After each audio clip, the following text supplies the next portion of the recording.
Hi, everybody. Welcome to the Talk podcast. It is my pleasure to introduce our next guest.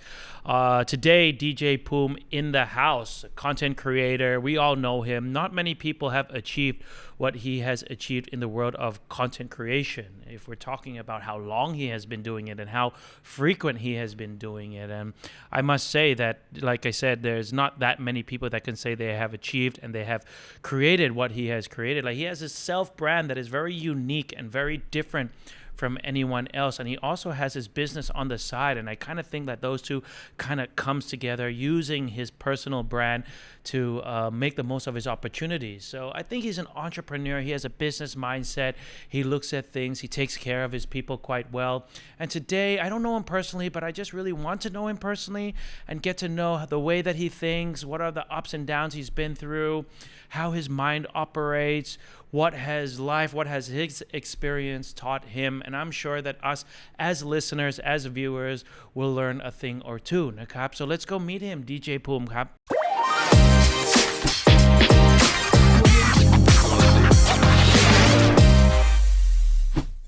And why in English? Because that would really scope down your audience. I know, right? I just felt like speaking in English, it was more comfortable. Right. And I started off like inviting people like Pete Louis, people that I naturally speak English in real life. So I felt that it was more comfortable. And then once we started to do English and then we did Thai, the audience was like, ขอเป็นภาษาอังกฤษ Really? Yeah. Our English content is better than our Thai content. Really? Yeah. Who are your fan base?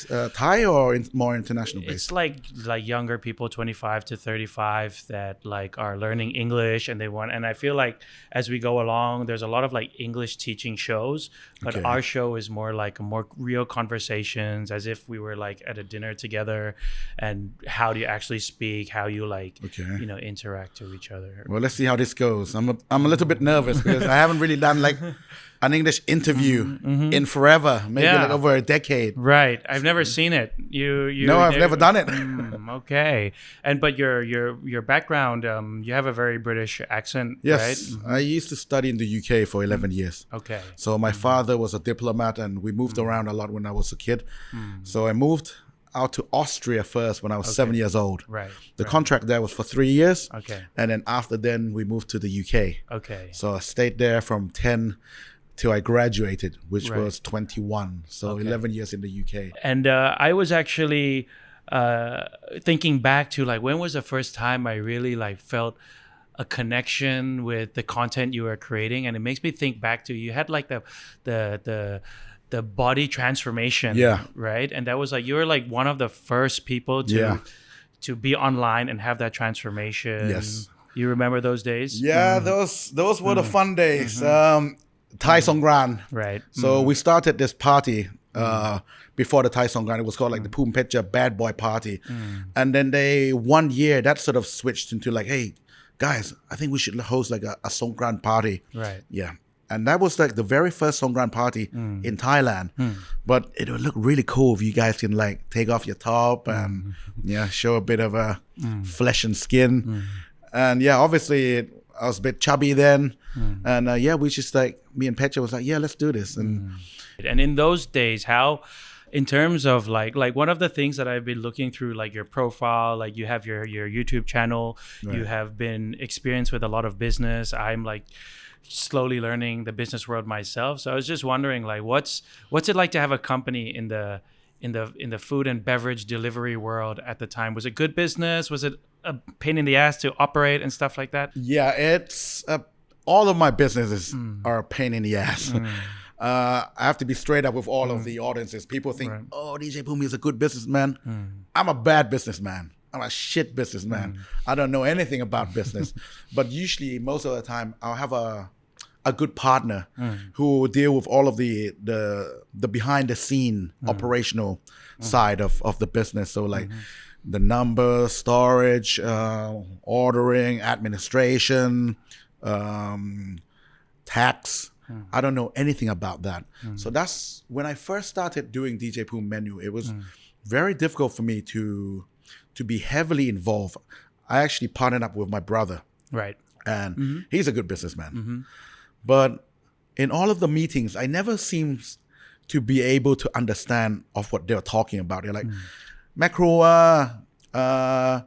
do stock na, too much waste this week. Admin, you're answering too slowly. How can we convert this waste into something that we can sell? Can we fry the salmon that's not so fresh now, whatever, you know. It was like almost sitting in a room full of Japanese people talking. So I had to tell him, you know, Tong, if you need me to do something, just tell me, you know, just people go do this, because I don't know what's going on. I don't know how to operate this thing, and I don't know how to help you. And he just said, people, you just go do your thing, do your media, because he knows that I like to make contents. I'm a media content creator. So then I focused on trying to promote my product through Instagram. It was Instagram then. Right. First things off, it wasn't that difficult because we were very new. And back in those days, you just take a picture of the food and say, hey, clean food, you're going to lose a lot of weight eating this. And then people start buying. Yeah, the influence was huge. Just that simple. Just right? that. Yeah. But after a while, you know, everybody started doing it. And then the world started realizing that it's all bullshit, you know. Everybody's claiming this and that, and the consumer's like, they're catching on. Yeah. So then it was like, you had to have a testimonial from like a dara or something. Right. I ate this for a week. I lost 2 kilos, you know. Like freaking testimonial. And that started to wear off. And then I thought, how can I do this? And I remembered maybe listening to somebody or reading a book, and they said, before you can start to get, it's better to give first. So I thought, okay, I mean, I'll try and roll with that. So I started making videos of how to make clean food at home. I'm going to try and show you how to make an omelet with zero fat. Right. A kai dao, fried egg with zero fat. Right.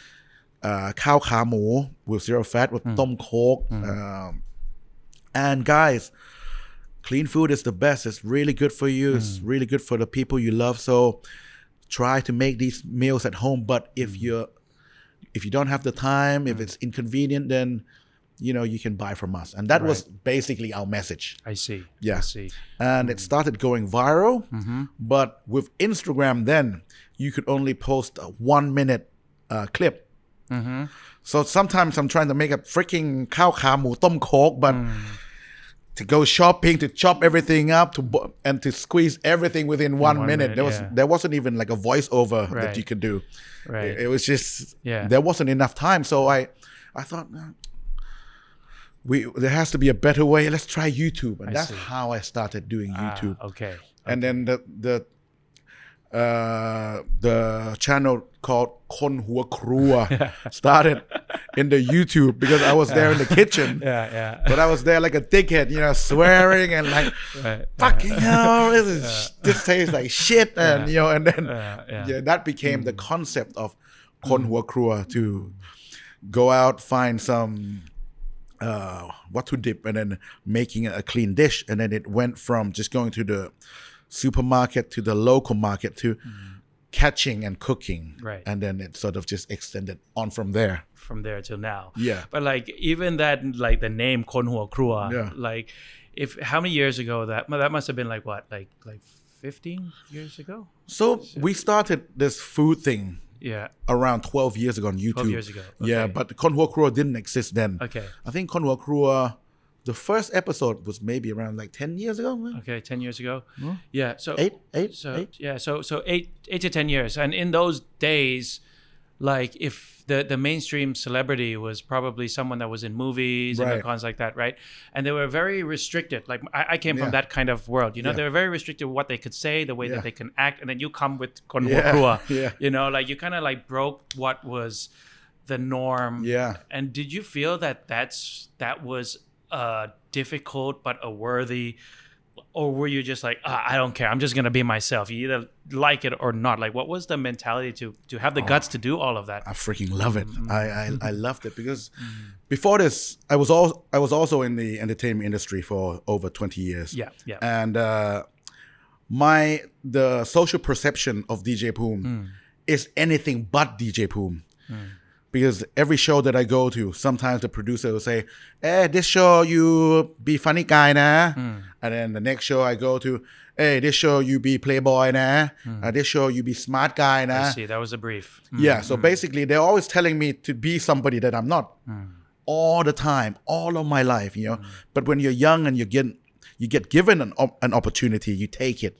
You know, you take everything that was given to you, and I thank them, and I'm very happy for all of those experiences, you know.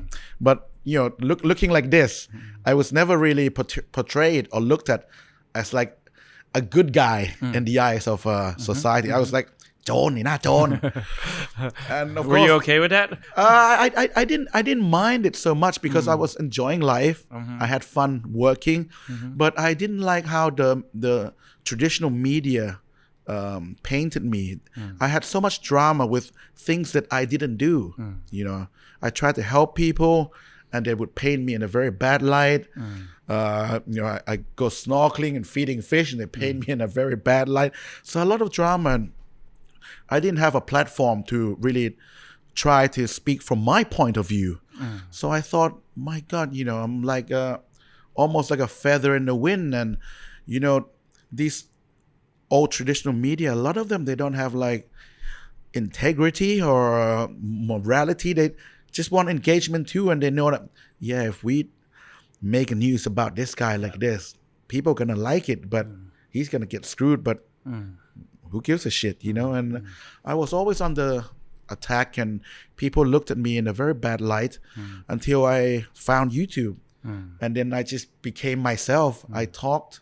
What you see on the show 100% is what you'll get if you meet me in person. Right. Yeah, that's exactly me, 100%. I mean, I drink a lot, I get drunk, and I do silly things, stupid things. I say whatever I want to say, but everything comes from a good heart. I don't have a bad heart. I don't have any bad intentions, and I don't want anything from anybody. So I feel safe being myself online. And after a few years, people, they see me one show, 10 shows, 100 shows, and 1,000 shows, and it's consistent. And then they realize, hey, this guy is not quite the same as what we thought he was. Yeah, he's a different guy. Yeah, I think that's really important what you were saying there. Right. You know what I mean? But there are those people that they speak, they act in a way, but you know it's coming from a good place. Right. You know, and when you come from a good place, people kind of relate to you and respect you, and even like drinking or the topics you were touching might not have been the light good topics at the time, but it's what happens in the daily life of the real people. And how did you find out early on that you could connect? Because I feel like it's so difficult to connect to audience nowadays, but you're connecting with how, you know, you're keeping it real, basically. Is that really like what you try to like approach all your clips and everything, or everything you do? It was the easiest thing for me. It was so easy because I know that everybody out there, they have their flaws, they have their mistakes, they're scared of something, you know, that nobody is perfect. And I think to be able to show them that vulnerability first. Hey, I'm just like you, man. You know, sometimes I get scared. Sometimes I'm nervous. You know, I get drunk all the time. You know, I'm not like the guy who fucking sits and write philosophy all day. You know, I do silly things, stupid things. But I don't harm anybody, and I just do it to have fun with me and my friends without disturbing others. And I think once you can really open up and truly be yourself, I think society will embrace you. Right. But as long as you're this tough guy who's always smart and proper and oh no, I don't say bad words, and oh no, I'm not gonna drink in front of the camera, and they feel disconnected. Yeah, they cannot relate. They don't know what that means. Why can't you do that? It's just like two friends talking. Why do you have to like, you know, got this big suit on, and that's not me. Yeah, but I feel like you're very lucky and like very, very envy in like the way that you could just really be yourself, you know, like, and you have that like no fear. Yeah. So that's yourself as a working man. What do you do outside of work nowadays? Oh, I hate my after office hour. Yeah, my fun, my joy it's working. Wow. Okay. It's like a blessing in disguise. But after office hour, I get lonely and I get bored. Right. I'm like a super extrovert. And also I've just come off from a long-term relationship. So most of my free times, if I cannot find anything to do, then it's I see. yeah. Like I feel like you have a lot of like hobbies and stuff like that. Like I said, like you went diving. Yeah. You have like what is something that you've been obsessed with lately? I've really liked meditation Okay. lately. Which form can I ask? Like how's your meditation? So this was like the first thing that's that I'm not like a religious guy. I mean I'm a Buddhist and I believe in Buddhism. I really respect the religion, but and I went through like a turmoil maybe like towards the end of last year, breaking up, and a lot of changes in the organization. We're switching very fast from the long-term content YouTube into short-term content. It was getting a little bit overwhelming at a time, and I was finding it hard to sleep, and I was turning towards the alcohol a little bit more. And yeah, all of a sudden, towards the beginning of the year, a place called iRetreat reached out to me. And if they had reached out to me maybe like a year before this, I would have just gone, oh, so sorry, I don't have the time. So yeah, I went with my group of friends and just really had an amazing time because before this, I always thought like the most powerful thing would be to have a good mindset, you know, to be knowledgeable and have a good mindset, because what you think will determine what you do, and what you do would be your habits, and your habits will form your lifestyle, and eventually your lifestyle will form the person you are. But to be honest, there is also another powerful factor that controls how you think and your mindset, and that's emotion. And the world gives so much credit to IQ, but nobody really gives a crap about emotional coaching, how you manage your emotion. It's the most powerful. Look at me. I mean, I have a lot of knowledge about weight training. I know a lot about nutrition. I've had a six-pack for 20 years in my life, and yet at this age, I'm not able to do it with all the knowledge. It's because I cannot control my emotion. And then iRetreat taught me about meditation and to be present and to be at peace with yourself. Before this, maybe we were chasing external validation and happiness, when realistically everything is internal. So yeah, with the tools that I've been taught, I've been able to focus a lot more on myself, my inner peace. And when my mind starts running crazy, thinking about work and what I need to do, I have the tools now to just focus here and let that just blur by. You know now that emotions, it comes and it goes, but if you let it affect you, it will have an impact, good or bad. So I think, yeah, I've been fascinated with the idea of meditation and mindfulness, and yeah, I've been trying to incorporate it a little bit more in my life every day. I see, and that was amazing. Thank you for sharing that. I mean, that really felt like it came from your heart, you know. And how long has this period been now since this is a new focus or a new obsession, right? Not is it long, obsession? not long at all. It's not an obsession yet, but it's something that I'm really interested in. Okay. And maybe I'm trying to meditate when I'm not like hungover or drunk twice a week, and we can do it for around 45 minutes. And I think, yeah, it's something that I would definitely try to learn more about and be more involved in the future. And yeah, I think for me, it's a life-changing tool. Right. Yeah, but I'm still a real novice. And just on that topic, what changes have you seen in yourself or in your mind or your daily decision making after like implementing such like practice to your mind? So before this, my thought originally was like, nang samadhi or meditation was like something that would be so boring and just so like painful. Sitting on a hard floor in a temple is freaking hot outside and I'm fat and I've got cramp on my ass and freaking trying to balance myself. Ain't no way I'm being mindful, I'm not gonna be able to focus on anything apart from the cramp on my ass. And then I met Monk Duke. He's the owner of I Retreat. And he comes from a super wealthy family, and he built this retreat with his own money. I've heard about it. Yeah. And he was like, Poom, you know what?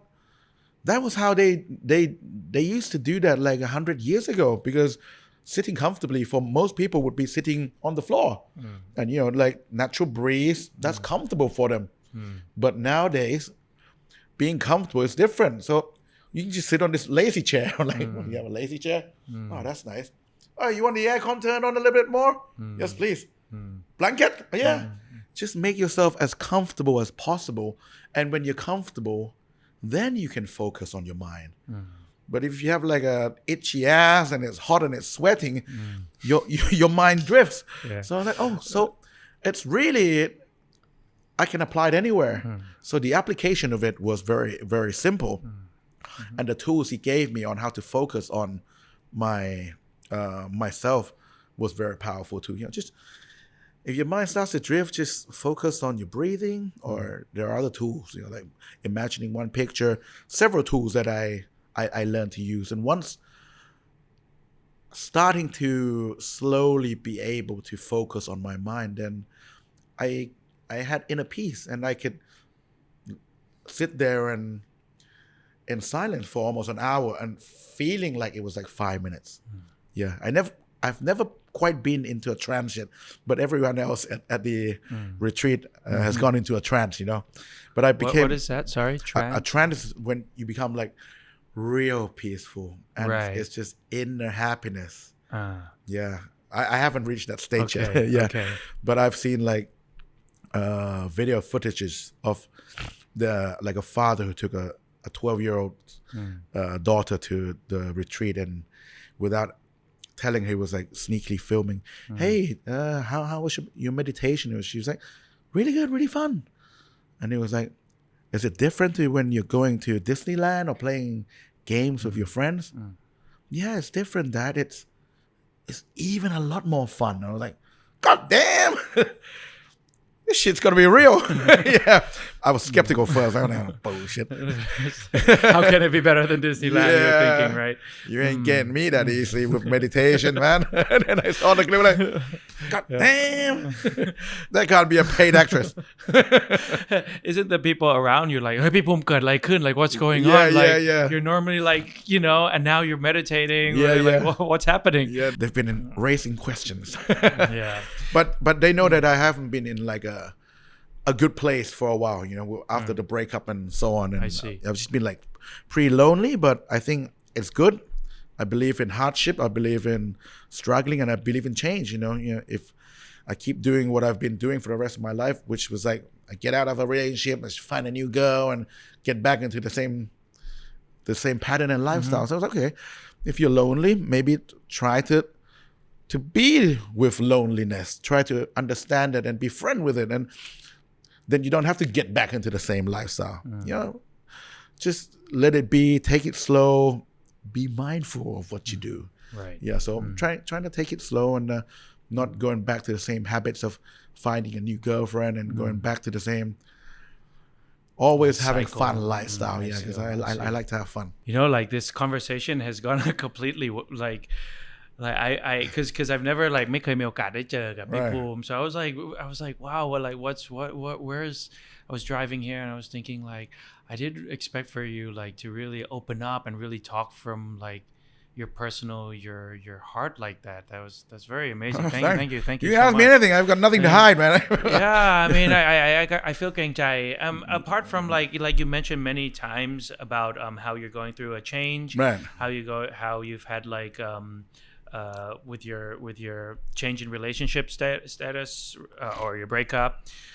But apart from that, like I hear a lot of people, like I'm 36 myself, and I talk to a lot of people that have just reached their 40s or in their mid 40s, and they always like say that their true freedom, their true happiness comes in their 40s. Right. What do you would you say that that's the case for Not you? for me. Okay. I really enjoyed it in my late 30s, mid 30s, because I enjoy the grind. I enjoy the journey.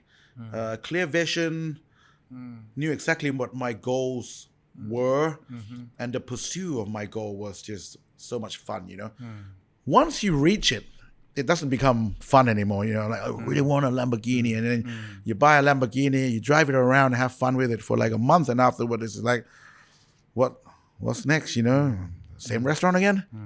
Same places again? Yeah.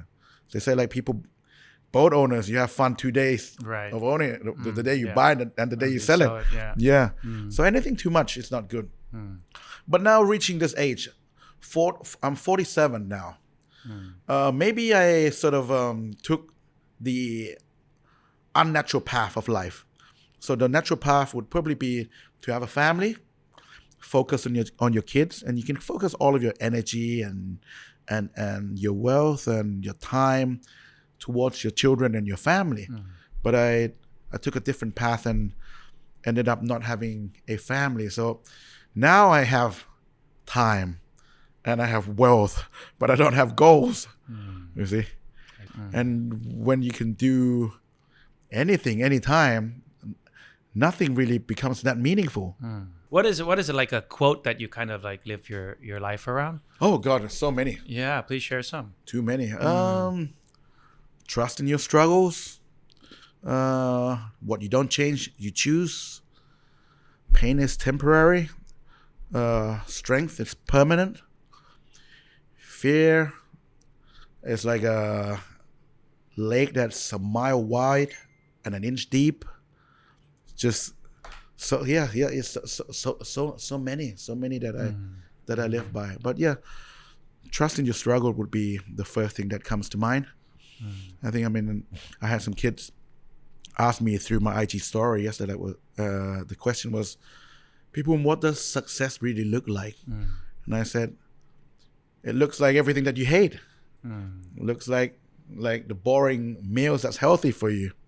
It looks like the early mornings you have to get up to go to school or to work or to grind at night when your friends are out partying. It's everything that you're afraid of. It's everything that you're scared of. All of those things is the real face of success. But people avoid facing them. Everybody knows how to get rich. Try and better yourself. Try and have a second income. Save your money. Don't spend it on things that you don't need. Everybody knows that. Yet nobody can do it, Everybody sees the champion holding up the trophy, but nobody sees the work they put in the training ground. So if you're putting in work in the training ground all the time and you're doing the right things all the time, it's not difficult to be rich. It's not difficult to be thin or good at your craft or good at sport. You just need to put in the work. The miracle you seek is in the work you're avoiding. There is no miracle. It's all putting in the work.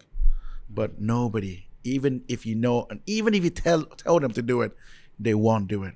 Anything you want, you can have within 6 months, but you just need to show up every day and put in the work. And telling them that, nobody would do it. Vipum, thank you so much. I think that was amazing. I don't think we're going to have to edit that at all. That was like absolutely amazing.